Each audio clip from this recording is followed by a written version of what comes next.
Asa naman po tao ni Dapitan ay? Ahag po itong ilaplanuha ay napay isa dre o luod po, luod ba kag naong? Ano bita mangaway ka sa kuha?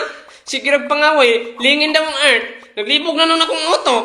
Libog ang utok? Kasi di maglibog ka ng utok. Yung ulo, nga ka ako, ang utok naman, nga kagamay. Nagkanaanan na mong utok to. Bakong ko ng ulo mo ron. Ang tanawa, no? Sumugan kistanan. Ay, naaman ako'y katong gihatag ni Lolo. Kato maning mag-teleport ko sa lain nga mga panahon. Ibalik dito na ako katong gisugo kong mama. Paadto sa Palawan, magpadala og kwarta. Di ko mong kuyog ni mo. Masakay yung aeroplano.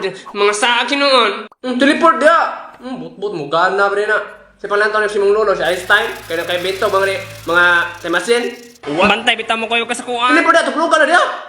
Tuplukon sa nakon eh. Basta dili man mahikap sa kuha. Kaya dili man kakuyog. Biyaan ka dre. Tabangan ka dre. Mga unggoy. Pakong ka dre. Ayaw, paghikap sa kuha ha. Tuplukon na nakon eh. Ikaw na, tuplukan ka na.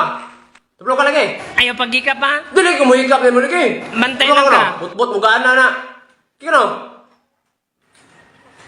Ang ulo kinangikap. Asam nila pe. Maruwa sa amaw ini hikap yun. Nakakuyog yun. Hala, wala niya ilisi ang date ba? Ako na. Hala. Ang sarili nakibutang na. Tanawa naman gibutang na dito. 1521 pa. Largo na po nagtuslok ng amaw. Kato po ni mga away ni Kuan ba? Napulapog ni Kuan. Kisa man, ni Silang? Unsay silong? Majilan ba? Ato rao? Naman ron. Halat,